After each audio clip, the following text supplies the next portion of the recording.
ஏழரை சனி வாழ்க்கையில் போனதே ஒரு பெரிய அச்சீவ்மெண்ட் அவங்களுக்கு. இப்போ குரு வந்திருக்கிற ஒரு பெரிய பார்வைக்கு பலம் ஜாஸ்தி. ஏன்னா எல்லாத்தையும் பார்த்தாச்சு, நீ என்னத்தை போய் பார்க்க வேண்டிய. எந்த ஒரு செயலை செய்கிற போதும் பலர் உங்களை உன்னிப்பாக கவனித்துக் கொண்டிருப்பார்கள். மகர ராசிக்காரர்களுக்கு யாருக்கு தெரிய போறது அப்படின்னு நினைச்சிட்டு இருப்பா. இப்போது வெளிச்சம் போட்டு காட்டின மாதிரி எல்லாருக்கும் தெரியும். 7ஆம் இடத்துல உச்சம் பெற்ற குரு அவங்க ராசியை பார்ப்பார். இவங்க என்னென்ன நினைக்கிறாங்களோ அதெல்லாம் சாதிக்க வைப்பார். சனி பெயர்ச்சி விலகியதன் பலனை முழுமையாக அனுபவிக்கக்கூடிய காலகட்டமாக இந்த குரு பெயர்ச்சி இருக்க போது 7 to 8 விளக்கு போடணும். ஏன்னா அதில் இருக்கிற விதை கருப்பு, சனி பகவான். மஞ்சள் நிற பப்பாளி குரு பகவான். இதை செஞ்சுட்டு இருந்தாலுமே ஒரு 3 வாரத்துக்கு அப்புறமே இது நல்ல ரிசல்ட் தெரியும். ரெட்ரோ ஆன்மீகம் நேயர்களுக்கு வணக்கம். நான் உங்கள் பிரவீன் கேஎஸ். ரொம்ப அழகான ஒரு நாள். இந்த நாளில் நம்ம கூட மிகச்சிறந்த அஸ்ட்ராலஜர்ஸ்லாம் இருக்காங்க. 2026 குரு பயிற்சி எப்படி இருக்க போகுதுன்னு பார்க்கலாம். 2026 குரு பயிற்சி இந்த வருஷத்தில் பார்த்துட்டீங்க அப்படின்னு சொன்னால், குரு தன்னுடைய கடகராசிக்கு உச்சம் பெற்று வரக்கூடிய ஒரு அமைப்பு இருக்குது. இந்த கடகத்துக்கு வரும்பொழுது தங்கம் விலையை பற்றி சொன்னால் 8ஆ கனியாக மாறக்கூடியதாக இருக்கும். எப்பா தங்கம் எப்படிப்பா நம்மலாம் வாங்குறது, ஏற்கனவே அப்படிதான் சார், அப்படி இருக்குது. இன்னும் 8ஆ கனியாக மாறக்கூடிய தன்மைகள் இருக்கும். எல்லாரும் ஒரு குழப்பம், எதுலேயுமே ஒரு திருப்தி இல்லை, ஒரு அதிர்ச்சி, ஒரு விதமான எப்படிரா இது அப்படிங்கிற மாதிரியெல்லாம் யோசனை, இது இப்படி தான் நடந்தது அப்படிங்கிற யோசனைகள் நிறைய வரும். எதுவுமே ப்ரெடிக்ட் பண்ண முடியாது. அந்த மாதிரி நிறைய விஷயங்கள் அதிர்ச்சிகரமாக. ஏன்னா குரு வரும்போது திடீர்னு அதிசயங்கள் நிகழக்கூடிய ஒரு தன்மைகளை கொடுக்கக்கூடியதாக இருக்கும். அதே போன்று பார்த்துட்டிங்கன்னு சொன்னால், இந்த ஏற்ற இறக்கமெல்லாம், இந்த இறக்கம்னாலும் திருப்பி ஏறிடும் எல்லா விஷயத்தையும். நான் சொல்கிறது காய்கறி விலையிலேருந்து எல்லா விலைகளும் ஏறக்கூடிய ஒரு அமைப்பு உண்டு. நம்ம நாட்டில் மட்டும்தான் சேமித்து வைப்போம். கண்டிப்பாக நம்மளுடைய பெரியவர்கள் நிறைய விஷயத்த சொல்லி கொடுத்துருக்காங்க. நீங்கள் பத்மநாப சுவாமி கோயில்னு ஒன்று இருக்குது, அங்கே போய் பார்த்தீங்கன்னு சொன்னால் அந்த அறையை திறந்தோம்னா நகையாக சாமிகிட்ட இருக்குது. ஸ்ரீரங்க பெருமாள்கிட்ட போது பார்த்தீங்கன்னா அந்த காலத்தில் அரிசி பஞ்சம் வந்தது. அந்த அரிசி பஞ்சம் போய் கதவை திறந்து பார்த்தா நெல் மூட்டையாக கிடந்திருக்கு. நம்மளுடைய பெரியோர்கள், சித்தர்கள், ஞானிகள், ரிஷிகள், யோகிகள்லாம் எதிர்காலத்தை வச்சு தான் ப்ரெடிக்ட் பண்ணி முன்னாடியே கொண்டு போவாங்க. கண்டிப்பாக.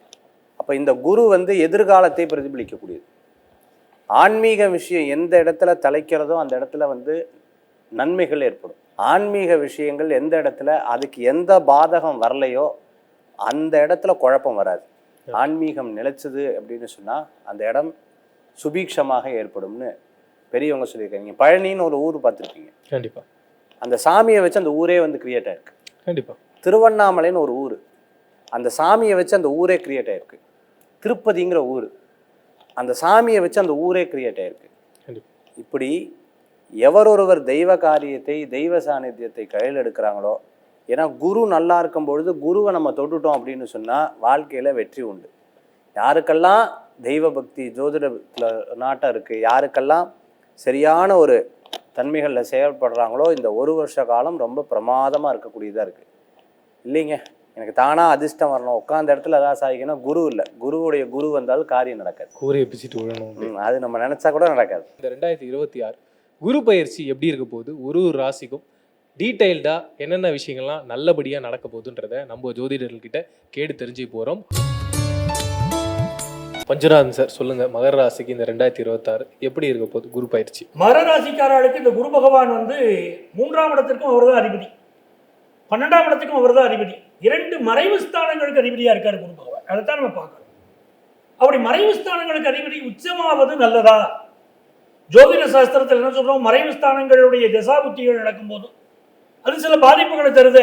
மறைஞ்சுதானே வாழ வேணும், வாழ்ந்தா தானே நன்மையா இருக்குங்கிறோம். இப்போ அவர் உச்சமாகணும்னு பார்க்குறாரு. அப்ப என்ன ஆகுறது, எந்த ஒரு செயலை செய்கிற போதும் பலர் உங்களை உன்னிப்பாக கவனித்துக் கொண்டிருப்பார்கள். மகர ராசிக்காரர்களுக்கு இவ என்ன பண்ணணும், மறைவா நினைச்சு ஒரு விஷயத்தை பண்ணிட்டு இருப்பா. வெளியாளுக்கு தெரியாது, யாருக்கு தெரிய போறது அப்படின்னு நினைச்சிட்டு இருப்பா. இப்போ அது வெளிச்சம் போட்டு காட்டின மாதிரி எல்லாருக்கும் தெரியும். அப்ப இந்த பிரச்சனைகள் வரக்கூடாது. நான் என்ன பண்ணணும் அப்படின்னா, நல்லவாளுடைய துணை வேணும், நல்ல அட்வைசர் வேணும். மகர ராசிக்கு இப்ப யார் தேவைன்னா நல்ல அட்வைசர் தேவை.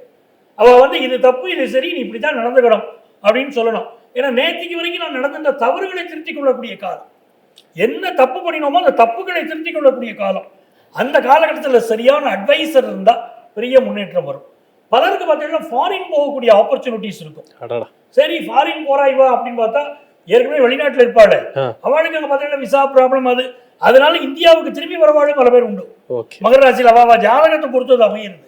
ஆச்சா, இந்த காலகட்டத்தில் நிறைய பயணங்கள் அமையும்.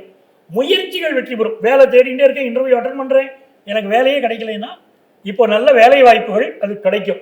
இந்த கழுத்து பகுதிகள், தொண்டை பகுதிகளில் சிலருக்கு இப்போ பிரச்சனை இருக்கும். அப்போ அதுக்குரிய மெடிக்கல் பிரைஸை கரெக்டாக பார்த்து எடுத்துக்கணும். கல்யாணம் ஆகாதவா, அதுதான் ரொம்ப முக்கியம். மகர ராசி நேயர்கள் காத்துட்டு இருப்பா, கல்யாண செய்தி வரும், அதில் சந்தேகம் இல்லை.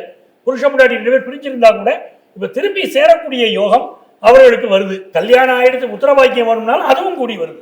இப்போ நிறைய நன்மைகள் காத்திருக்கு. ஆனால் மறைமுக எதிரிகள் விஷயம் அவங்களுக்கு வந்து தெரியாது நினைக்கக்கூடிய விஷயங்கள் தெரிந்து போவதற்கு வாய்ப்பு இருக்கிறதுனால கொஞ்சம் கவனமா இருக்கு. மகேஷ் ஐயர் சார், இந்த 2026 குரு பயிற்சி எப்படி இருக்க போகுது? எப்படி மிதுனத்துக்கு சொன்னா அதே மாதிரி இவர்களுக்கு நல்ல time. It's a good time. வெளிநாடு வெளியூர் போகிறதுக்கு ரொம்ப நல்லா இருக்கு. பாஸ்போர்ட், விசா, டாக்குமெண்ட் சம்மந்தமான பிரச்சனைகள் கண்டிப்பாக முடியும். சில விஷயங்களில் மறதி ஜாஸ்தியாக இருக்கும். ஏதோ ஒரு பொருளை கொடுத்தா மகர ராசிக்காரங்கக்கிட்ட பக்கத்தில் நிற்கிறது கவனமாக இருக்கணும். 30 ரூபா தானே கொடுத்தேன்னு மீதி எங்க அப்படின்வாங்க. இல்லை நீங்கள் 10 ரூபா தான் கொடுத்தேன், 30 ரூபா கொடுத்தேன். ஏன்னா மறதி இவங்களுக்கு ஜாஸ்தியாக இப்போ வரும். நிறையா சினிமா நடிகராக இருந்துட்டு இருக்கவங்க, இசையமைப்பாளராக இருந்துட்டு இருக்கிறவங்க, அதே சமயத்தில் பார்த்துட்டிங்கன்னு சொன்னால் யோகா ஆசிரியராக இருந்த, கோயில் அர்ச்சகராக இருந்துட்டு இருக்கிறவங்களுக்கு ரொம்ப அற்புதமான காலம் இது. சூப்பர். நிறைய விஷயங்களில் மனம் ரொம்ப வேதனைப்பட்டு அதுலேருந்து ஒரு தெளிவு ஏற்படக்கூடிய காலம் இது. 7.5 சனி வாழ்க்கையில் போனதே ஒரு பெரிய அச்சீவ்மெண்ட் அவங்களுக்கு. இப்போ குரு வந்திருக்காரு, ஒரு பெரிய பார்வைக்கு பலம் ஜாஸ்தி. ஓகே. தன்னை விட்டு ஒதுங்குறவங்க ஒதுங்கட்டும், நல்லவங்க இருக்கிறவங்க இருக்கட்டும், துப்பினா தொடச்சிட்டு அப்படின்னு அதுக்கு ஏற்றாற் போல செயல்பட்டு போகக்கூடிய காலமாக இருக்கும். ஏன்னா எல்லாத்தையும் பார்த்தாச்சு, நீ என்னத்தை போய் பார்க்க வேண்டியது. கரெக்ட்.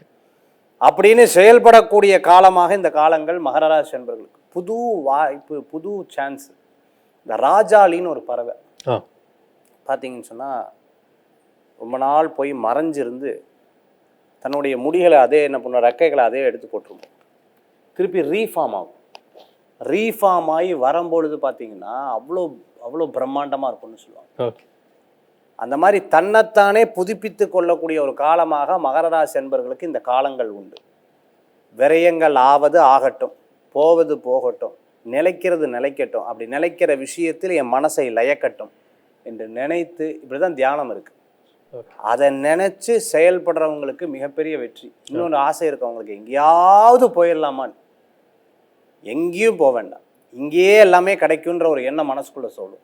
உனக்கு ஒரு அற்புதமான வாய்ப்பு இருக்கு. அவங்க இன்ட்யூஷனை நம்பினா நிச்சயம் சக்சஸ் ஆயிடுவாங்க மகர ராசி. வேல்முருகன் சார், இந்த மகர ராசிக்கு 2026 குரு பயிற்சி எப்படி இருக்க போகுது? இந்த மகர ராசிக்கு பார்க்கும் பொழுது இதுவரைக்கும் 6ஆம் இடத்துல குரு பகவானின் சஞ்சாரம். 6ஆம் இடத்துல வந்து குரு பகவானின் சஞ்சாரம் இருக்கும்பொழுது எதிரிகளால பிரச்சனை, கடன் பிரச்சனை, அப்புறம் ஹெல்த் சம்மந்தப்பட்ட விஷயங்கள் இதெல்லாம் பாதிக்கும் அப்படின்றது உண்மை.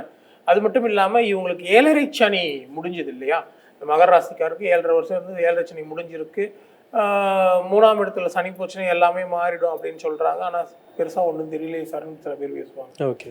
அதுக்கு 2ஆம் இடத்துல ராகு ஒரு பக்கம், 8ஆம் இடத்துல கேது ஒரு பக்கம், 6ஆம் இடத்துல குரு ஒரு பக்கம். ஸோ இவங்க இருக்கும் பொழுது பெரிய அளவுக்கு மனசுல தைரியம் இருக்கு, நினைச்சதை சாதிக்கணுன்ற எண்ணம் இருக்கு. ஆனால் அது செயல் வடிவம் பெறலை. அதுக்கான முயற்சிகளை நம்ம எடுக்கும் பொழுது அந்த அளவுக்கு ஒன்றும் சக்சஸ் ஆகலை அப்படின்ற இருக்கிறவங்களுக்கு இப்போ 7ஆம் இடத்துல உச்சம் பெற்ற குரு வந்து அவங்க ராசியை பார்ப்பார். இவங்க என்னென்ன நினைக்கிறாங்களோ அதெல்லாம் சாதிக்க வைப்பார். இந்த சனி பெயர்ச்சி விலகியதன் பலனை முழுமையாக அனுபவிக்கக்கூடிய காலகட்டமாக இந்த குரு பெயர்ச்சி இருக்கும் போது நினைச்சதை சாதிக்கலாம். குடும்பத்தில் இருந்த பிரச்சனைகள் எல்லாம் நீங்கும், உடல் ஆரோக்கியத்தில் இருந்த பிரச்சனைகள் எல்லாம் நீங்கும், மனசுல ஒரு தெளிவு வரும். இதுவரைக்கும் இருந்த பிரச்சனை தான் செஞ்ச தவறுகளை உணர்ந்து அதை மாற்றிக்கொள்ளக்கூடிய காலகட்டமாக இருக்கும். அதே நேரத்தில் பிரிந்திருந்த கணவன் மனைவி எல்லாம் ஒன்று சேரக்கூடிய காலகட்டமாக இருக்கும். கடன் பிரச்சனைகள் எல்லாமே கட்டுக்குள் வரக்கூடிய காலகட்டமாக இருக்கும். எடுக்கும் முயற்சிகள் அனைத்திலும் மிகப்பெரிய வெற்றிகளை பெறக்கூடிய காலகட்டமா, அதே நேரத்தில் மக்களுடைய பிரபலமாகக்கூடிய காலகட்டமா, படிப்புல மிகப்பெரிய சாதனைகள் மாணவர்கள் படைக்கக்கூடிய காலகட்டமா, தொழில் உத்தியோகத்துல மிகப்பெரிய வெற்றிகளை பெறக்கூடிய காலகட்டமா, பதவி உயர்வு ஊதிய உயர்வு எல்லாம் தேடி வரக்கூடிய காலகட்டமா, ஒரு அற்புதமான காலகட்டமா இந்த மகர ராசிக்காரர்களுக்கு இந்த குரு பெயர்ச்சி இருக்க போகுது. புவனேஸ்வரி அம்மா, எல்லாரும் சொல்றாங்க நடக்கட்டும்னு இருந்தாலே மகர ராசிக்கு பயங்கரமான ஒரு வெற்றி வரப்போகுது அப்படின்னு சொல்லிட்டு, அப்பேற்பட்ட ஒரு மகர ராசிக்கு இன்னும் மென்மேலும் மேலே வரணும்னா எப்பேற்பட்ட பரிகாரங்கள்லாம் பண்ணலாம்? அதாவது 3க்கும் 12க்கு அதிபதி குரு போய் 7 உச்சமாக இருக்குது. ஓகே. 3ல் சனி இருக்குது. இப்போ இவங்க எந்த காரியம் எடுத்தாலும் தடை கொஞ்சம் ஆகும். அதனால இவங்க என்ன பண்ணுன்னா, அதாவது வியாழக்கிழமை அன்னைக்கு 7 to 8 குரு வர இரவு நேரம் தான் சனி பகவானோட சேர்ந்தது. ஓகே. அப்போ ஒரு முழு பப்பாளி பழம், நாட்டு பப்பாளி பழம் ஓகே. விதையுள்ளதாக வாங்கணும். விதையுள்ளதாக வாங்கி குரு கோயிலுக்கு போய், சிவன் கோயிலோ இல்லை குருஸ்தலமோ எங்கேயாச்சும் போய் அந்த 7 to 8 விளக்கு போடணும். அது எவ்வளோ பெருசு இருக்கோ அவ்வளோ பெருசு தனி எண்ணெய் ஊற்றி நல்லெண்ணெய் தான் ஊற்றணும். ஓகே. ஏன்னா அதில் இருக்கிற விதை வந்து கருப்பு, ஓகே. சனி பகவான். ஓகே. மஞ்சள் நிற பப்பாளி வந்து குரு பகவான். ஓகே. அப்போ இதனால தடைகளை வந்து விலக்கி கொடுக்கறதுக்கு இந்த பரிகாரம் உதவியாக இருக்கும். ஓகே. இப்போ இது ஒரு 3 வாரமா 7 வாரமா இவங்க எடுத்து செய்யலாம். இதை செஞ்சுட்டு இருந்தாலுமே ஒரு 3 வாரத்துக்கு அப்புறமே இது நல்ல ரிசல்ட் தெரியும். இதை செஞ்சாவே சனி பகவான் வரனால, ஏன்னா மகரம் தான் சனியோடது, ஓகே. சனி வீடு. அது போய் 2க்கும் 3க்கு அதிபதி 3ல் போய் மறந்துருச்சு. அப்போ குரு பார்வை ஒன்று இருந்தாலுமே சனி பகவானோட வேலை அங்கே கொடுக்கத்தான் செய்யும்.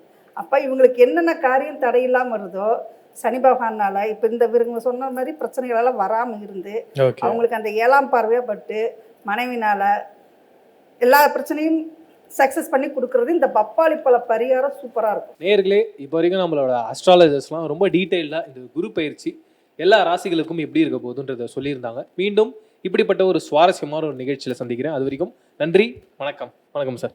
வணக்கம்.